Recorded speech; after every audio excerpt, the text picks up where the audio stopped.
Hi, SG. Hi, Tricia. How are you? I'm good. How are you? Doing wonderful. Thank you for asking. Today I'm welcoming SG Blaise to the Finding the Magic podcast. SG is a sci-fi and fantasy author. I didn't get that wrong, did I? Nope, that's perfect. Awesome. I can't wait to hear all about your books. Do you want to jump in and tell us? Absolutely would be my pleasure. And thank you very much for having me. I have the Last Lumanian series, and the first book, The Last Lumanian, is about a 19-year-old sassy princess who is also a rebel in disguise. She is fighting for the refugees' freedom when the arrival of a handsome and mysterious Terran general brings news of a bigger war brewing on the horizon. And this is the war between the two ruling archgods. Now, Lila, my main hero, must learn to control her magic and defeat the dark god before he finds her, the last Lumanian. Interesting. So tell me more about these gods. There's one dark one. I'm assuming there's a light one. There definitely are two gods. One is the benevolence, and her name is the archgoddess of the eternal light and order, but she's not as good as she would like us to believe. And we also have the archgod of chaos and destruction, who I also call the Dark Lord of Destruction, which in short is DLD, who actually has some redeeming qualities. And these are the two gods who are in this war over the power imbalance. And is it based on any Greek mythology, Roman, or are these characters your own creation? Did a little bit of both. I was always fascinated by the Greek mythology, and it's also an interesting aspect of seeing power imbalance and what it looks like when both sides believe that they're doing something that's morally justified. Right. So you start to have those gray characters that aren't completely right and completely wrong. Exactly. Yes, I love your rebel princess character. And you pronounce her name Lila, is that correct? Lila, yes. Lila. Yes, one of my favorite books has a very much princess rebel character who just goes off and does things on her own because she thinks it's the right thing to do. So those are my favorite characters. Right. And she's definitely sassy. She's kind. She's loyal, and royal, at least in the first book. The second one, she's an ex-princess, but that's a different story. Well, hopefully her fall isn't too hard.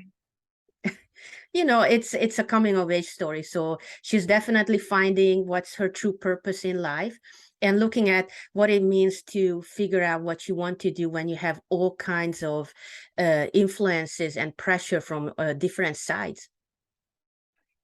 I think all of us experience that. And for me, at least, like reading things like in books sort of helps sort things out a little bit. How do you feel about, because one time I saw a podcast that said, well, fantasy wasn't good for people to read because it was too magical or not real. And I like think exactly the opposite. Like if you can work some things out in a fantastical world, then it's a safe place to do that. What do you think about that balance there? I completely agree with you, Trisha, because that is so well said. Most people think it's an imaginary world and they have different issues, different lives, but they still deal with the same issues we are dealing with. It's a love triangle, grief, not finding your place, not fitting in. And as you said, when we see these characters become heroes and find their ways and have their dream fulfilled, it's so priceless. I love that aspect to your books as well. And I read your answers to the questionnaire, my pre-questionnaire that I gave you. So I know a little bit about this, but why don't you tell us how you thought of this Lilith character? Lila came from a dream, actually. I had a dream when I was on a cross-country road trip in Europe in 2012, and I woke up in the middle of the night with this dream that I had to write down. And that was the base and inspiration for the Last Lumanian series. Then I spent 6 years working on the first book and developing the characters, the world building, the story, And Lila was the product of this work. She's sassy, she's rebellious, she is kind, caring, and she is finding, and she's not perfect. She's finding how to fit in and dealing with mental health issues, mainly claustrophobia. Oh, interesting. I love that claustrophobia. I'm partially claustrophobic as well. You get me in a elevator, I might be okay, but you get me in a much smaller space and I'm not really okay. Do you suffer with claustrophobia as well? Personally, not yet. I do feel like that, as you said, if I would be thrown into a situation, I might have a different answer, but knock on wood, I haven't had that. But I do know people in my family who have a different type of claustrophobias, and you have the classic, crowded place. And I have another one who suffers from a dark room. They start feeling suffocating. Oh, Complete pitch interesting. darkness is a trigger. Oh, I hadn't heard of that before. Me neither until I met this person in my life. Yeah, I applied to write in a fantasy anthology a couple of years ago where every character had to have a mental illness or a mental health challenge. And I don't think it ever came to fruition though, but it was a really good idea. I Right. really like the aspect of, not every character, not every person, everybody has some challenge or something they're trying to overcome.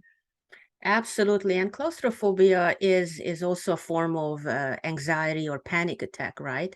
And I think almost everyone in this age and era can relate to having worries and anxieties. So for me, it was imperative to create a storyline where the readers were able to find characters they can relate to in one way or another. Neat. And is this written in first person or third person? First person, Through Lila's point of view? correct. Cool. I love getting in the character's head and knowing what they're thinking and their struggles. I think you can get a lot of internal information that way. That's true. And also to see how they think through a situation, how they solve a problem. It is so priceless to see that because we can all learn from different perspective and getting that context we sometimes need to deal with a problem. Neat. And does the first person voice continue throughout the whole series? Is that the That plan? is that is correct. And I plan to do other character spin-offs, and I think I'm gonna keep the first person point of view. It's very, close, and it helps the readers to get deeper into the story. Yeah, I like that as well. I only did one short story that's third person because I wanted to challenge myself. So I'm still developing that muscle. I think they're very different writing styles, and you have to develop those skills to write each one of them well. Absolutely. And, I'm used to the third person. In fact, sometimes I alternate point of view in my books depending on how many antagonists gets their chapter. And sometimes I use the third person so that, especially when I want to keep the identity secret, it allows me to do that. And so you switch in between in the same book? Correct. I Oh, do that pretty much the first and second book. The third one, not that much. okay. And is the series complete already? No, it's not. I have a couple more books planned. I'm currently working on the copy edits of the third book that is planned to be published this December. That's fun. Congratulations. And Thank is this you. your only series or do you have another series as well? This is my only series, and that is because I have big plans for this series. I hope to create a transmedia franchise out of this with multiple media formats, comic books, TV shows, movies, app games, you name it, we'll have it. That is fun. Very cool. Do you already have an artist or are you going to be looking for an artist? We're in the process of laying down the foundation and looking for artists, but definitely in the plans. Neat. Yeah, my first illustrated novel is going to be released next month. And I didn't think I'd ever do that. I mean, it's illustrated, so it's color illustrations of some of the like poignant scenes in the book. And I didn't think I'd ever do that, but I met this artist and I was really attracted to his art. and he said, and we wanted to do something together. And I was thinking something small, like a coloring sheet or a bookmark. He was like, we could write a book together. And I was like, wow, that's a cool idea. So it turned out I'm really excited about it. That sounds wonderful. Yeah, I was going to jump back to the first person thing. So my Kingdom Journal series, they're all written first person, but it's a different character in each book, but it continues the story. So that's why I called it journals. Mm-hmm. But you learn more about each individual character. So I think, yeah, jumping between characters can give you all of that in a series. Absolutely. And that's the fun about this series, is that as it progresses, I see characters that I would like them to have a bigger stage later. In fact, a little side story that is perfect for another, novel or maybe a comic book series. So it's very exciting to discover what this series can offer in content and characters and world building. Neat. And tell me more about the world building then. What is the setting? What kind of technology do they have? Each book has different world building because we're going to different planets in different sides of the galaxy. So in the first book, we explore an oceanic world called Una, where the history is they have pirates in their history, and they're not very proud of that. So they're trying to erase that fact. They also have houses, and they have magic-infused technology. And it's a patriarch society. So we discover and get to examine, with Lila's help, what this society looks like, how does this work. And then we also have the refugees and a rebellion brewing against the king, which is Lila's father. So it was a lot of fun to explore this society that was a little bit restricting, but also challenged my hero to become a better person. Oh, that's right, because if she was female, maybe she wouldn't have been as important as maybe a male character, correct? Correct. I'm guessing. That's what I'm guessing from what you said. It's imperative to have worlds where the hero struggles. And the more they struggle, the more they learn to overcome the world as an obstacle. And I just love that aspect of the world building. That's really neat. And you said your second book is set on a different planet. This is where sort of the sci-fi is like meshing with the fantasy, right? Absolutely. We have space travel, we have magic, we have a little bit of everything. We have even humor and action. But to go back to your question, the second book has a different world. It's not oceanic at all. It's desolated, it's red, and it has a different type of society that's very much honor-based and merit-based. So now Lila's title, princess, doesn't mean anything. She has to prove her worth, and she learns the hard way that can be deadly if you're not approaching it, cautiously. Interesting. Deadly. A little tidbit that maybe you don't want to give away to people who haven't read your book yet. Not too much spoiler, I hope. Right. No, we don't want to do that.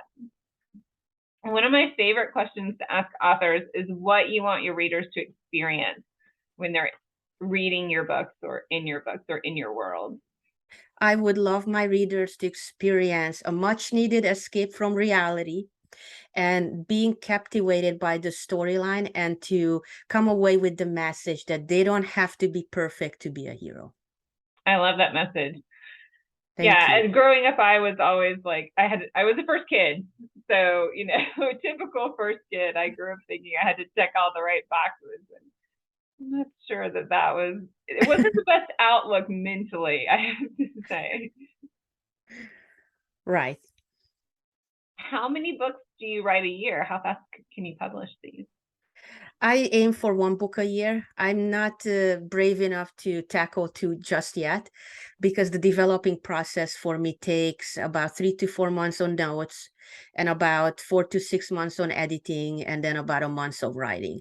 So while I can work on another book in the time when the previous book is at the editor, I'd like to give my full attention to each book. And it turns out I can only do one book at a time, at least for now. That is me too. I was just talking with the author earlier this morning, and she writes like 6 or 7 books at a time, and I'm like, how does your brain like? It would take me so long to remember who the characters. I mean, I have notes upon notes as it is, but it would take me so long to remember like which characters I was writing about, what was their personality, even what they looked like. My brain can't do that many things. It's very true, and the consistency is so important. So I have a whole world building, Bible, if I may say so, that I track, everything from the characters to the worlds to how I'm showing the magic developing in the series, so that the readers can follow how the magic evolves, because they experience the world and the magic through my hero. And so I have to make sure the progress is clear. I don't forget something. I don't write myself into a corner. It's very important to track it, that's for sure. Definitely.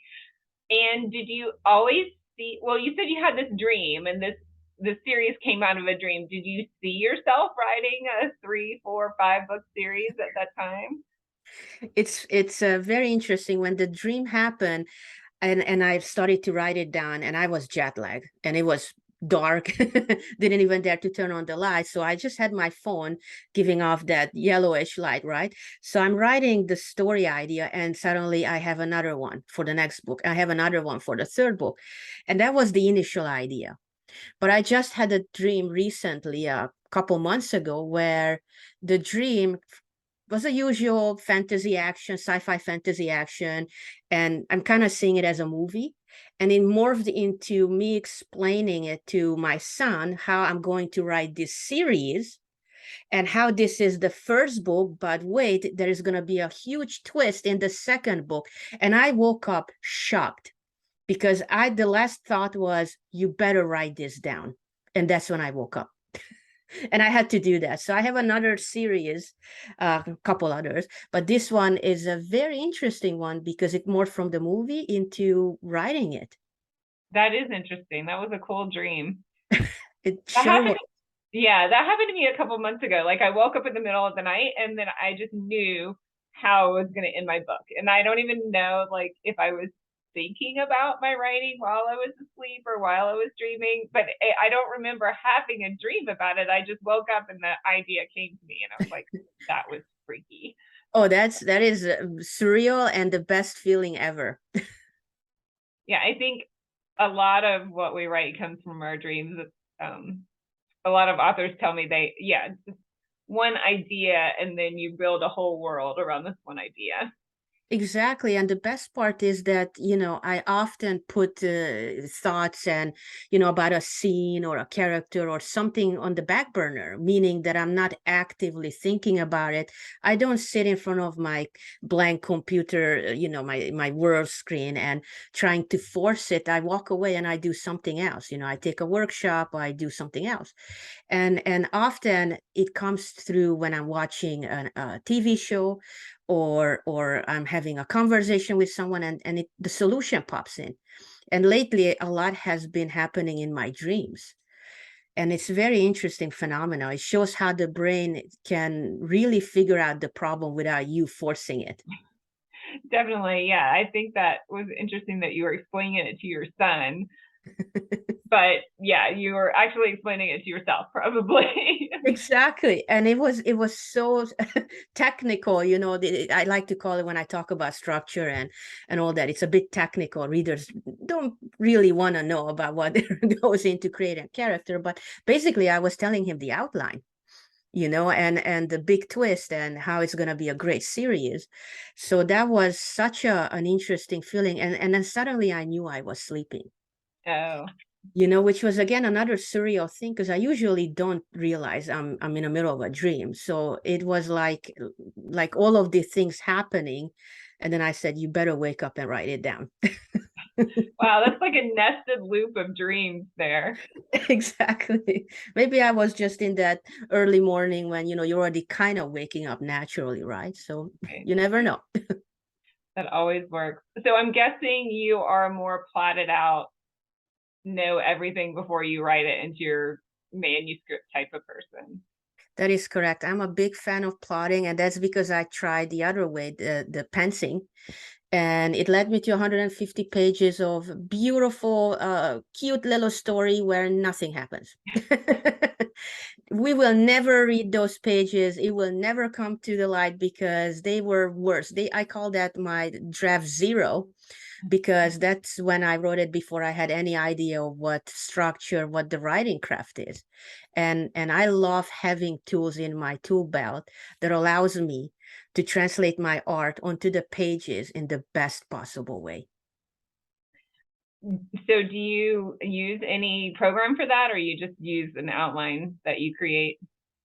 I'm using multiple programs for the outline. I have a writing program, and then I started to use the different one for world building, so I can track my world building in a more organized way.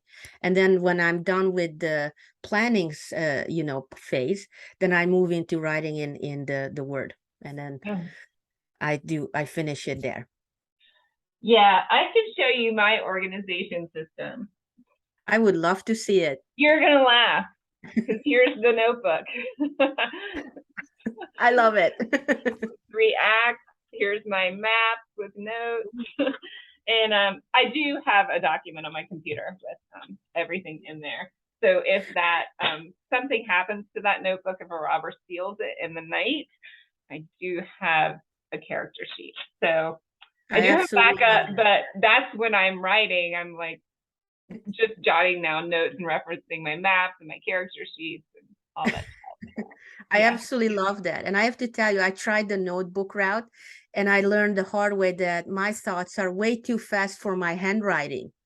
And I started to use the keyboard to jot down the ideas and then save them, and they became too overwhelming and unorganized. And that's when I found my writing program, which is a Scrivener.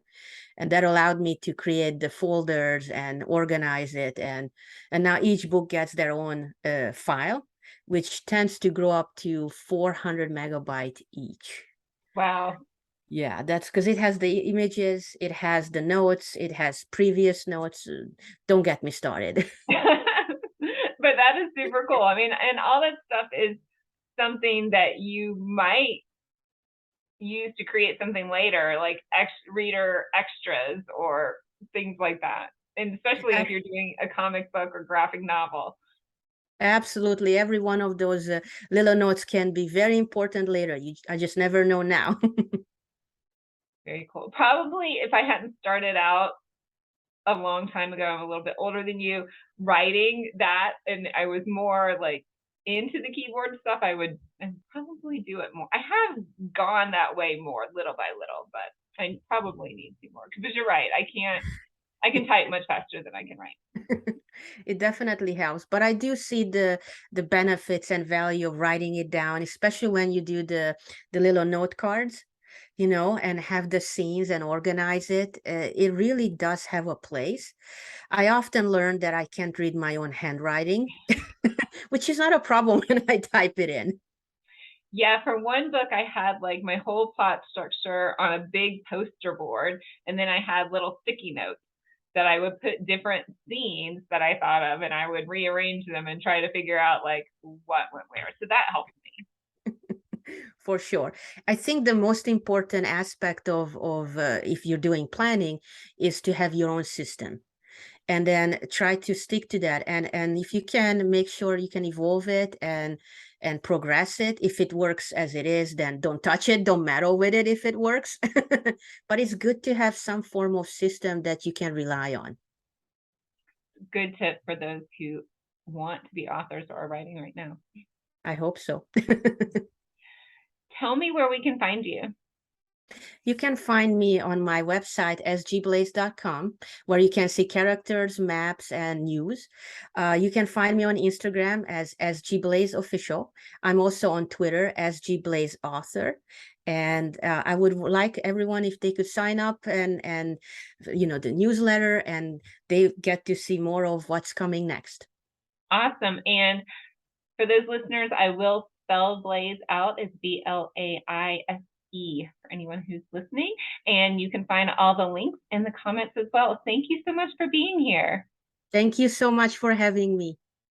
Great to see you.